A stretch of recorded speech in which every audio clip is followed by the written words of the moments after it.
Gracias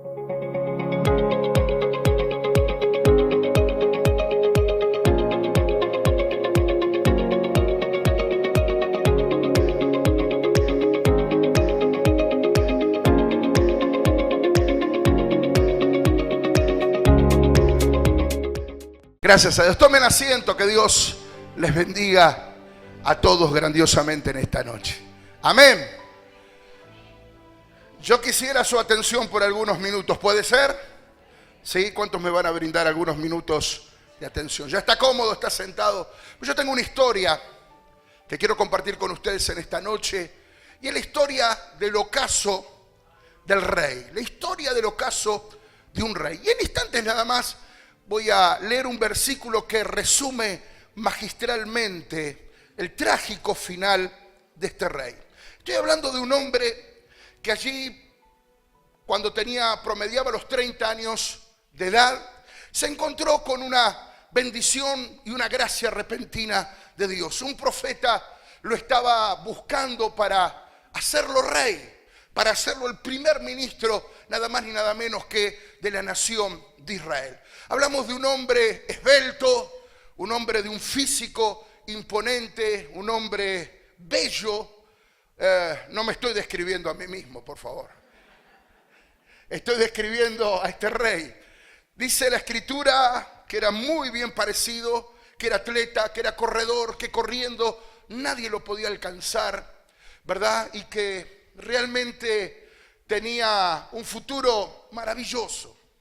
Nos cuenta la palabra de Dios que el profeta Samuel, por instrucción de Dios, va a buscar a este hombre y de repente en un solo día su vida cambiaría radicalmente para siempre y para bien. Dejaría de ser un anónimo granjero, dejaría de ser uno más del montón para convertirse nada más ni nada menos que la persona más influyente de su país, más influyente de Israel y sus alrededores. Su llamado fue sobrenatural. No tengo tiempo ahora en esta palabra, en esta prédica, de describir todo lo que aconteció aquel día, pero realmente todo lo que aconteció en el día de su llamado y de su ungimiento fue sobrenatural. Y cuando el profeta derramó el aceite de la unción, dice la Biblia que el Espíritu de Dios vino sobre él y él fue lleno del Espíritu Santo. A partir de aquel día, la gente lo victorió con alegría, lo aclamó con alegría. El pueblo lo amaba, Dios lo amaba, el profeta lo amaba, y Dios demostró su gran amor hacia él, poniendo en él una gracia especial y poniéndole al mejor pastor de su época, que era el profeta Samuel, el cual era un consejero personal. Más que un consejero, era un ladero. Samuel estaba pegado a este rey, y donde quiera que este rey iba, ahí estaba Samuel, siempre para aconsejarlo y para darle palabra de Dios. Los primeros años fueron positivos, fueron ascendentes, ¿verdad? Pero con el paso de los años, ese brillo se fue lamentablemente apagando. Las victorias comenzaron a ser cada vez menos frecuentes y las metidas de pata, los errores de este rey comenzaron a ser, por el contrario, cada vez más frecuentes. Al punto que en determinado momento el Creador, el Dios vivo del cielo y de la tierra, tuvo que decir: me pesa haber puesto a este hombre por rey en Israel. Tuvo la oportunidad de arrepentirse una y otra vez de sus errores, pero no lo hizo. La Biblia nos cuenta que Dios le extendió su gracia y su misericordia durante 30 años más. Pero en vez de aprovechar esos 30 años para rectificar el rumbo y decir, bueno, nunca es tarde para hacer las cosas bien, nunca es tarde para arrepentirse, nunca es tarde para volver a la verdadera senda, nunca es tarde para ajustar el GPS, para rectificar el rumbo de nuestras vidas y volvernos a la voluntad de Dios. Lejos de hacer eso, dice que desaprovechó sistemáticamente cada una de sus oportunidades. Su vida lamentablemente termina de forma trágica. En un solo día muere el rey, mueren sus hijos, él ve morir a sus hijos en batalla, y en aquella batalla los filisteos le cortan la cabeza, lo decapitan y llevan la cabeza del rey a sus tierras, a la tierra filistea, como trofeo de guerra, y ese día fue día de fiesta para los enemigos. Todo eso aconteció en un hombre que conoció el cielo, pero terminó en el infierno. Un hombre que lo tuvo todo y lo perdió todo. Un hombre que, de haber sido agraciado por Dios, cayó de la gracia, perdió la gracia y perdió en poco tiempo todo lo maravilloso que Dios había puesto en sus manos. Ahora, en este tiempo, trayendo esta historia a nuestros días, yo me he encontrado con mucha gente que me pregunta si acaso un cristiano puede caer de la gracia, si acaso un cristiano puede perder la salvación, si acaso un cristiano puede quedar a merced de la influencia de los espíritus inmundos. Y el mejor ejemplo de que la respuesta es afirmativa, que sí, que un cristiano puede perderlo todo también, puede caer de la gracia, puede quedar a merced de los espíritus inmundos y puede incluso hasta perder su salvación si no rectifica a tiempo el rumbo. El mejor ejemplo lo tenemos en este rey que se llamaba Saúl, que fue el primer rey que tuvo Israel. Por eso hablo del ocaso del rey. El ejemplo lo más vivo lo tenemos en este hombre. Él experimentó la unción del Espíritu Santo. Él fue ungido. Él tenía a Dios de su lado. Tenía el mejor pastor y consejero al lado suyo, que era el profeta Samuel. Había sido bendecido de una manera espiritual. Tenía el favor del pueblo, de la gente, el favor del cielo, cielos abiertos. Tenía una carrera imponente por delante. Sin embargo, él perdió la gracia, él perdió la corona y él hasta perdió su propia salvación, porque detrás de cada uno de sus errores, él nunca se humilló, él nunca se arrepintió, él nunca rectificó el rumbo, él nunca quiso escuchar verdaderamente y sinceramente la palabra de Dios para volverse a Dios de todo corazón. Entonces, lo mismo pasa en este tiempo. Cuando un cristiano se aleja sistemáticamente de la voluntad de Dios, ¿verdad? Cuando una persona deja de tener sensibilidad por las cosas espirituales y deja de buscar a Dios como lo hacía en un principio, no solo que corre el riesgo de ser atormentado por los espíritus inmundos como lo fue Saúl, sino que también en este tiempo se corre el peligro de perder la salvación. Claro que nadie cae de la gracia así porque sí o de un día para otro. Porque a veces hablamos de caer de la gracia como que alguien va caminando por la calle, no ve un pozo, se cae y dice, oh, cayó, cayó de la gracia, se cayó en el pozo. Y no es así. La verdad que perder la gracia de Dios en nuestra vida es un proceso de erosión, donde vamos descuidando nuestra vida espiritual, nuestro corazón y nuestra relación con Dios, hasta que llega un punto en que ya no sentimos nada. Hasta que llega un punto en que nuestra mente está cauterizada, hasta que llega un punto en que ya no nos interesa la opinión de Dios, no nos interesa recurrir a la palabra o no nos interesa tener esa comunión y esa amistad con Dios como la teníamos en algún tiempo. Caer de la gracia significa que no que Dios se aleja de nosotros, porque a veces escuchamos por ahí gente que dice, y Dios se alejó, lo que pasa es que Dios se alejó de fulano. No, no es Dios el que se aleja, somos nosotros los que nos alejamos de Él. ¿Cuántos dicen amén a esa palabra? Eso es perder la gracia, es cuando nos vamos alejando de Dios. Y cuando nos alejamos de Dios, lamentablemente quedamos expuestos a merced de los espíritus inmundos. Hay al menos 4 errores que yo quiero mencionar rapidito que cometió este rey y que lo llevaron al ocaso, que lo llevaron a la debacle, que lo llevaron del cielo al infierno, de la gloria a la derrota. 4 errores de los cuales nosotros nos tenemos que cuidar al extremo en este tiempo. El primer error de Saúl fue la impaciencia. Diga conmigo, la impaciencia. Dice que cuando cumplió 2 años de su reinado, él salió a la batalla contra los filisteos. Y el pueblo que acompañaba a Saúl empezó a desertar, a irse. Los soldados, acobardados y viendo que los filisteos eran mucho más en número, tanto de carros como de armamento, como de hombres, dijeron, esta batalla está perdida. Y comenzaron a escaparse como rata por tirante. Entonces Saúl le dice a Samuel, necesito que vengas, porque Samuel era la voz de Dios. Samuel era la presencia activa de Dios en medio de su pueblo. Era el profeta el que iba a traer palabra. Y el profeta Samuel le dijo a Saúl: espérame 7 días que yo voy a ir, vamos a hacer un altar, vamos a invocar a Dios, y cuando invoquemos a Dios levantando ese altar, Dios se va a levantar por nosotros.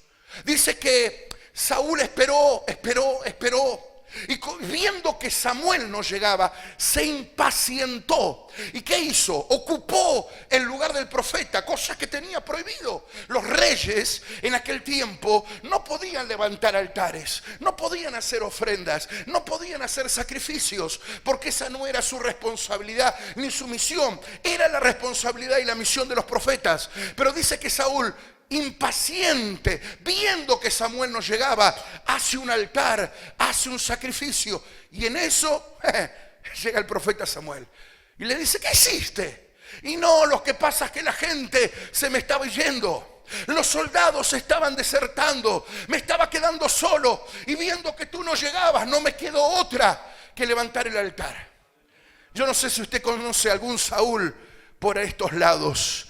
Yo no sé si usted conoce algún Saúl por estas latitudes, por su casa, por su familia, por su barrio, por su trabajo o por esta iglesia quizás.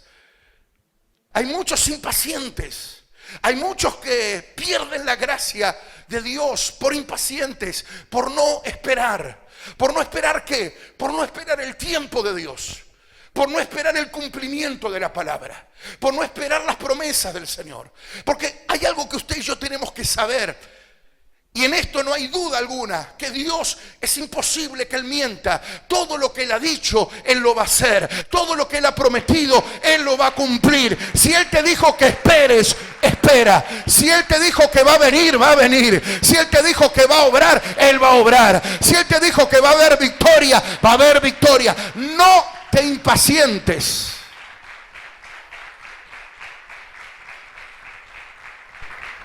Wow. Yo he conocido infinidad de personas que quizás hoy no están en una reunión como esta, o ya no están siquiera en la iglesia congregando, sirviendo a Dios, por impacientes, porque cierto día se dijeron hacia sus adentros: ya está, me cansé de esperar, Dios no llega, mi bendición no llega, mi trabajo no llega, mi príncipe azul no llega, mi media naranja no llega. Aunque sea un medio limón, pastor, pero algo. Y hay gente que dice: no llega mi media naranja, no llega mi bendición, no llega mi prosperidad, no llega mi trabajo. Pastor, ya hice todas las campañas, hice todos los propósitos, he venido los miércoles, he venido los martes, he venido los lunes de oración, he venido los viernes como este, y no hay bendición. Y usted nos dice que tenemos que esperar, que tenemos que confiar, pero el que espera desespera, y yo ya no puedo esperar más. Y muchas veces metemos la pata como Saúl y perdemos la corona, perdemos la unción, perdemos la gracia, perdemos el propósito, perdemos la asignación por impacientes, por no esperar, por no confiar en el Señor, por no dejar que los tiempos perfectos de Dios vengan a cumplirse en nuestra vida.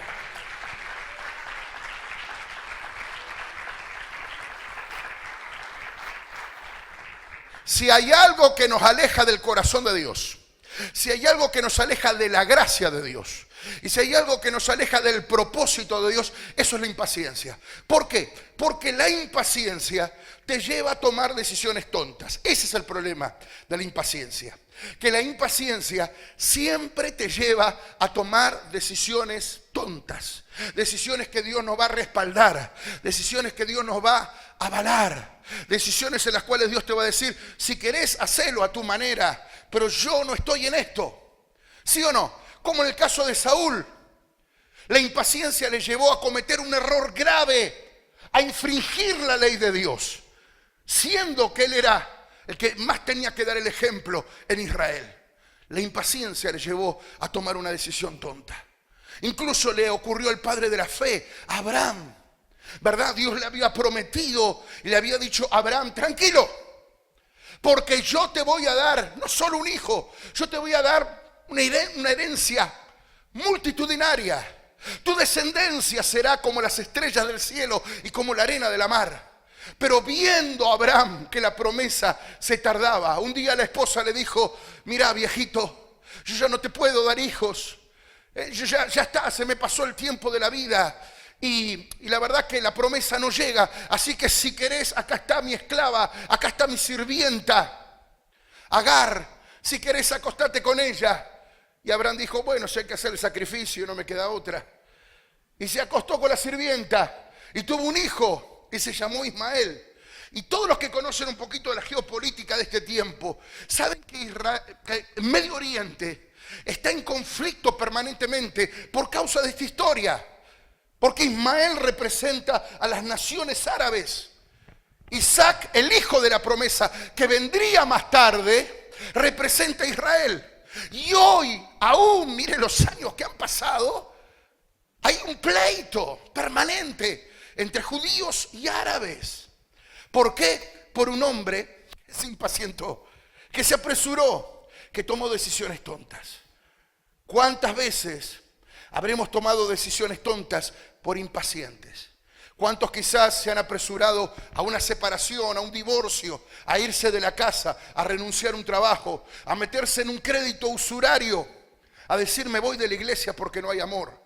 ¿Cuántas veces por impacientes tomamos decisiones apresuradas, de las cuales después por ahí nos arrepentimos?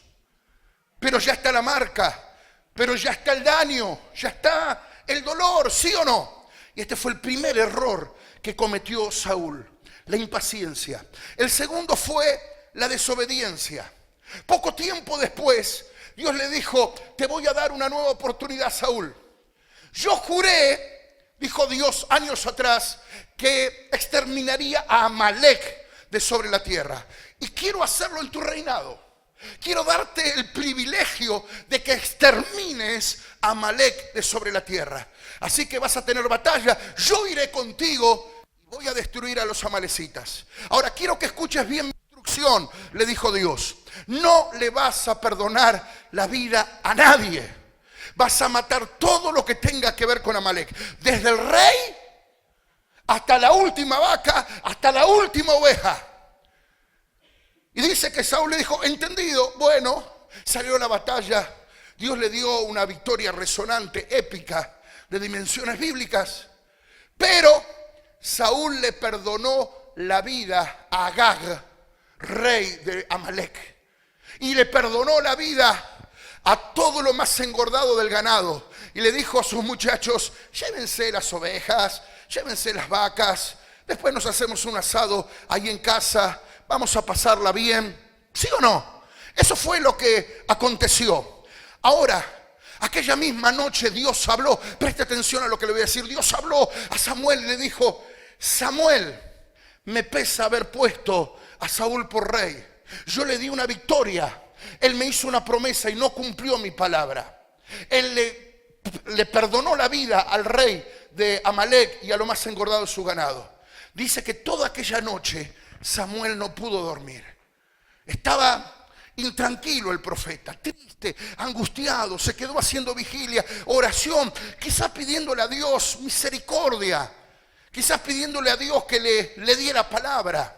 A la mañana siguiente, después de haber orado toda la noche, Samuel se va a encontrarse con el rey Saúl. Y Saúl le sale al encuentro, como adelantándose, anticipándose. Y le dijo, bendito sea tu Dios, Samuel.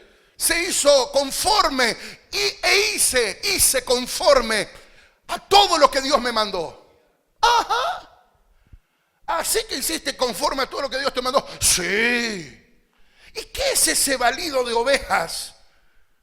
¿Y qué es ese ruido de vacas que yo estoy escuchando? Bueno, lo que pasa es que el pueblo, mi querida Fabiola, lo que sucede es que la gente me presionó, me pidieron, ¿sí o no?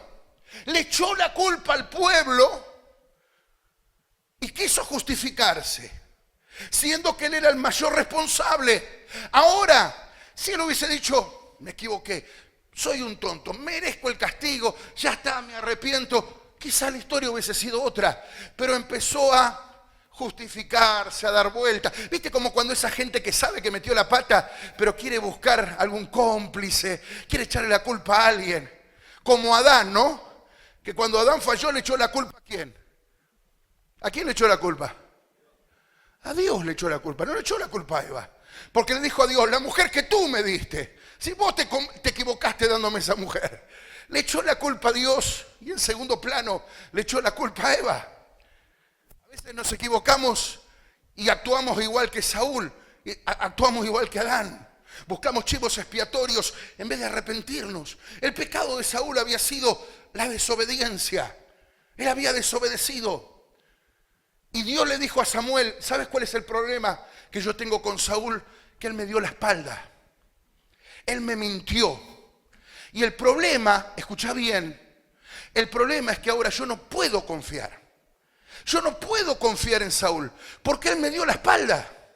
Él me traicionó, él me mintió. Entonces, ¿cómo yo puedo ahora confiar y seguir apoyando a este hombre como rey en Israel? Si este hombre es mentiroso, es traicionero, miente y oculta encima lo que hace.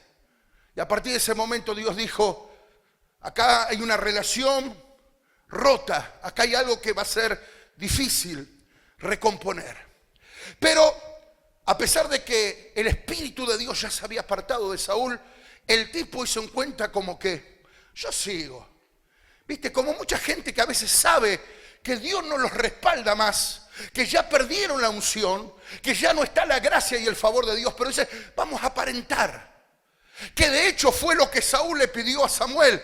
Y le dijo, yo sé que Dios ya se alejó de mí, pero te pido por favor que me dejes bien parado delante de los ancianos. Hay muchos cristianos que viven así como Saúl, de máscaras, que dicen, yo sé en lo íntimo, yo sé que ya la gracia de Dios no está.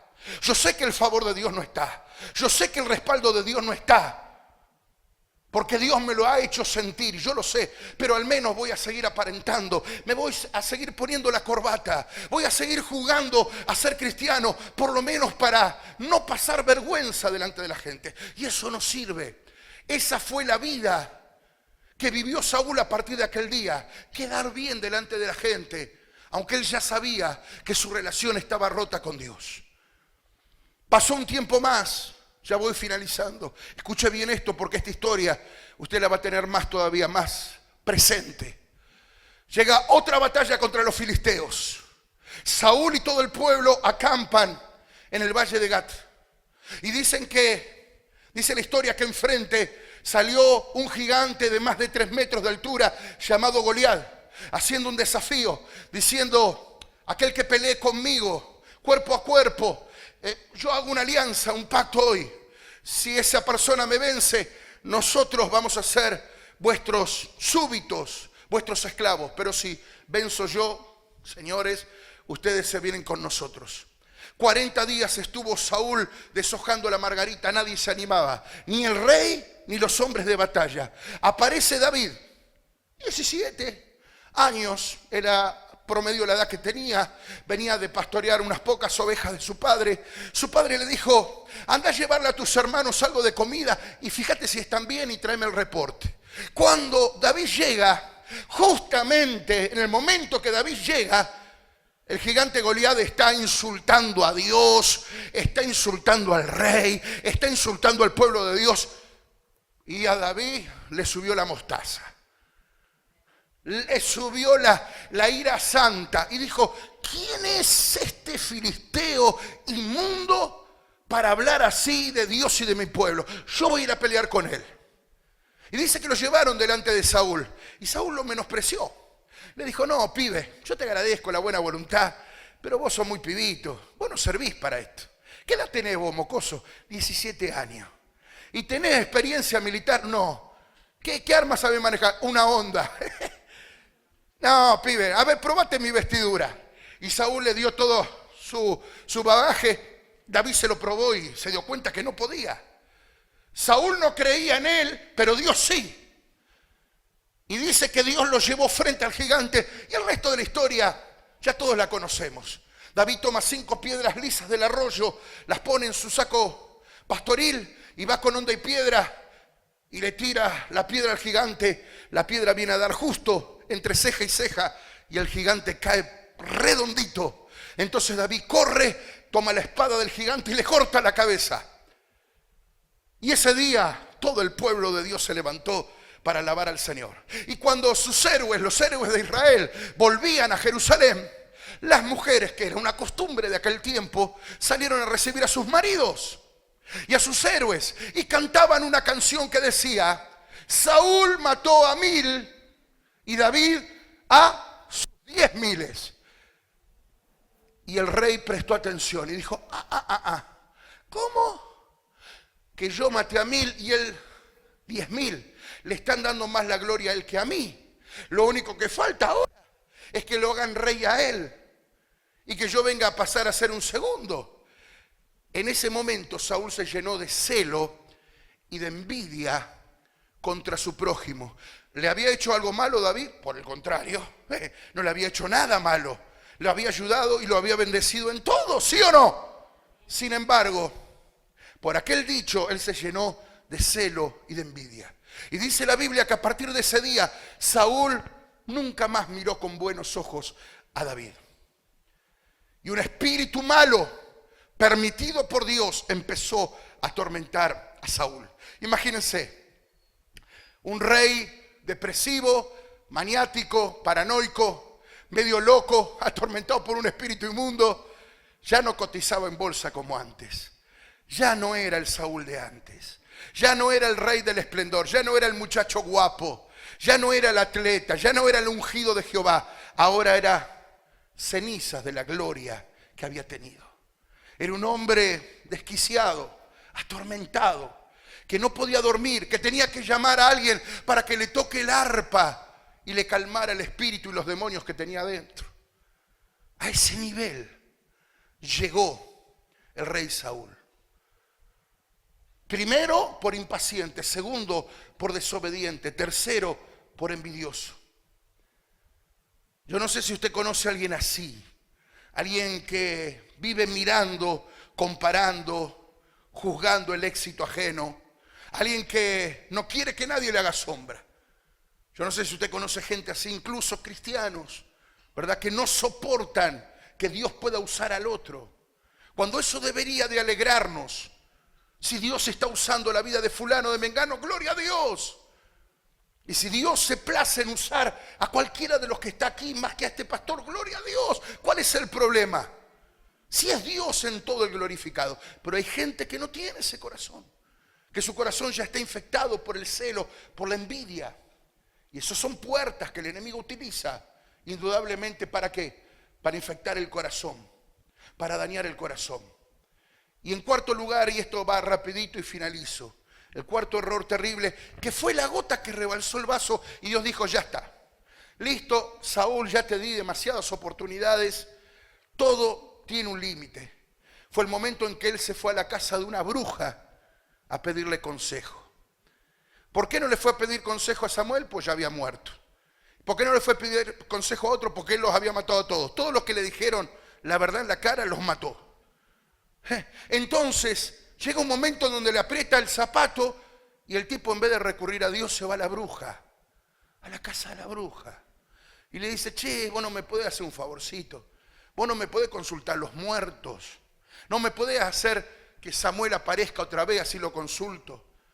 Y ese día Dios dijo: ya está, ya está, te perdoné, te di tiempo para que rectifiques tu impaciencia, tu desobediencia, tus celos, tus envidias, pero llegaste demasiado lejos, deshonrándome a mí, dejándome a mí, el Dios creador del cielo y de la tierra, por una bruja, por una divina, poniendo tu confianza en la oscuridad y no en la luz. Pocos días después, Saúl sale a la batalla y muere de la manera más trágica.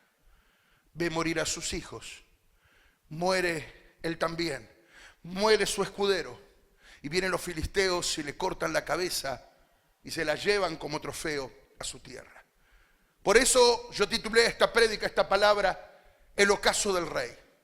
Y si yo finalizara acá, seguramente todos nos iríamos de este lugar con un sabor amargo, diciendo, che, la pucha, qué triste la historia. Me voy con un sabor amargo. Pero a pesar de que la historia de Saúl termina mal, nuestra historia puede ser diferente. ¿Por qué? Porque Saúl tuvo 30 años para rectificar el rumbo, para corregirse. No lo hizo. Pero vos y yo que estamos hoy aquí, tenemos tiempo de cerrar puertas, de rectificar rumbos, de arrepentirnos y de volvernos a Dios con todo nuestro corazón. ¿Sí o no? Yo no sé cuánto tiempo Dios me va a dar o cuánto tiempo Dios te va a dar a ti. Si 5 años, si 10, si 20, si una semana, pero alcanza.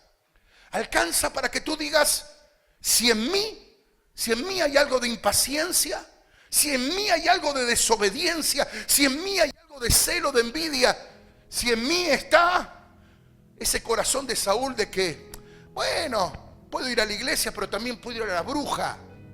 Puedo leer la Biblia, pero también puedo leer el horóscopo.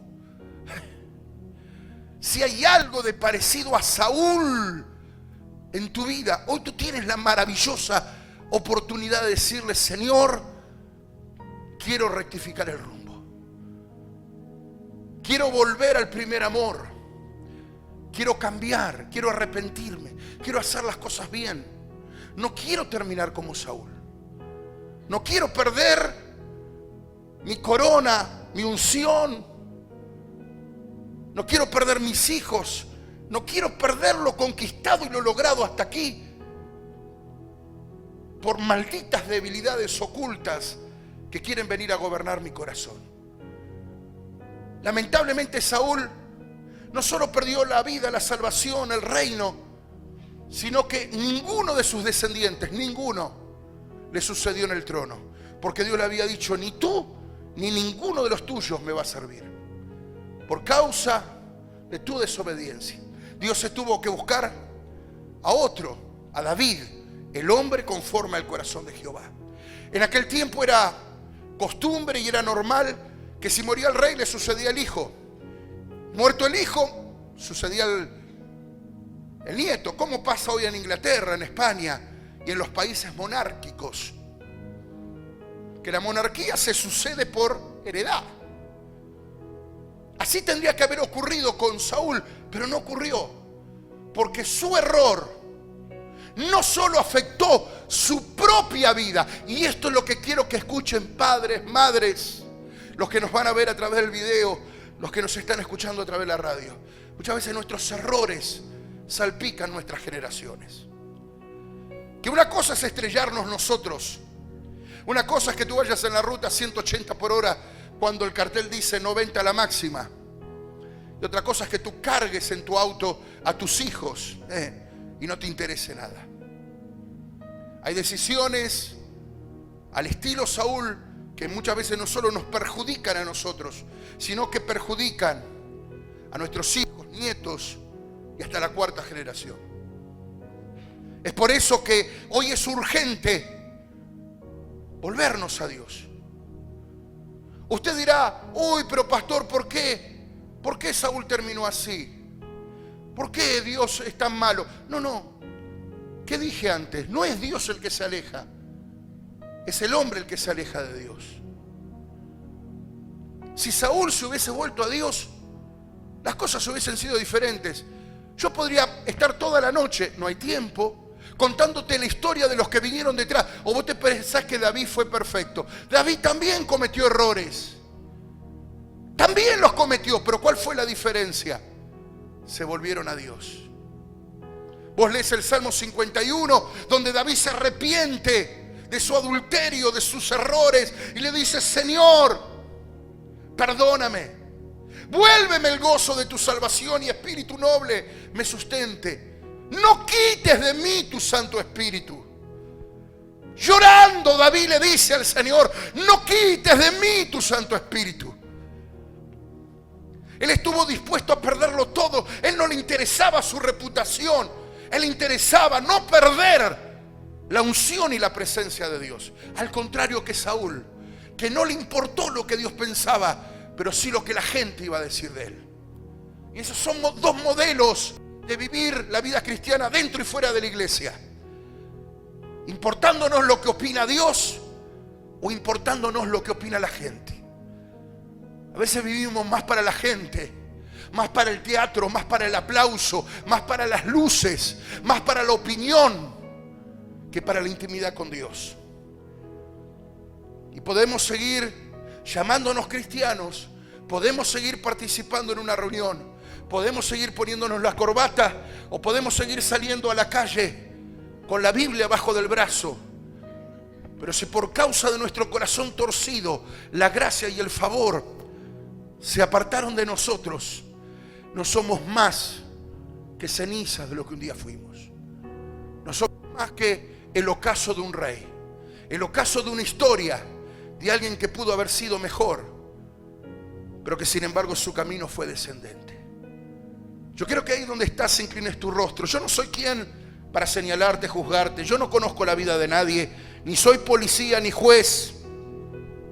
Y al igual que Cristo dijo, a mí nadie me puso aquí por juez o partidor. Pero tú conoces tu situación, tú conoces tu vida, tú conoces tu corazón. Quizás hay cosas que te están separando de la gracia, del favor de Dios. Quizás hay cosas que te están llevando a perder todo lo que Dios confió, todo lo que un día Dios puso en tu mano, todo lo que un día Dios te dio. Quizás también, al igual que Saúl, tu error sea la impaciencia. A veces te cuesta esperar, te cuesta obedecer, te cuesta entender que la palabra de Dios tiene que gobernar tu vida y tu carácter, te guste o no te guste. Te cuesta. A veces cuesta manejar la envidia, los celos. Porque a veces nos preguntamos por qué el otro tiene tanto y yo tampoco. ¿Por qué el otro logró y yo no? ¿Por qué el otro viste así? ¿Por qué el otro come asá? ¿Por qué el otro tiene tanta suerte? Y dejamos que el demonio del celo y de la envidia empiece a atormentarnos. Y hasta llegamos a cometer locuras como las de Saúl, de consultar a brujos, adivinos, hechiceros. Dejar que cualquiera se meta en nuestra casa y nos dé una palabrita, una ayudita espiritual. Y a partir de ahí viene la caída, la debacle. O quizá ninguna de estas cosas sean las que estén dañando tu corazón y sean otras que tú conoces, que tú sabes. Y Dios, por supuesto. Tú no necesitas quedar bien con nadie, ni conmigo, ni con tus hijos, ni con tu familia, ni con tu jefe. Tú tienes que quedar bien con Dios, tú tienes que agradar a Dios, tienes que ponerte a cuentas con el Señor hoy. No rifes la gracia, no pierdas la unción. Dios te dice hoy a través de mi boca, mi aceite todavía está sobre tu cabeza. Mi unción está sobre ti, mi favor todavía está sobre ti. Te estoy dando tiempo. Te estoy dando tiempo, te dice el Señor. Para que te vuelvas a mí de todo corazón, para que rectifiques tu camino. Para que no juegues nunca más a la religión o a ser cristiano, sino que vivas una vida verdadera, una relación con Jesús. Pídele al Señor en esta hora, allí en tu asiento, que Él te ayude. Dile: Señor, yo no quiero que mi vida sea la historia del ocaso, el ocaso de un obrero, el ocaso de un pastor, el ocaso de un cristiano, el ocaso de un padre que empezó bien y terminó mal, el ocaso de una mujer que antes quería estar en todos los ministerios de la iglesia, pero que de a poco fue perdiendo la unción. Yo quiero, Señor, mejorar cada día, crecer cada día, amarte a ti cada día. Ponte de pie en esta noche si estás dispuesto a acercarte a Dios con todo tu corazón.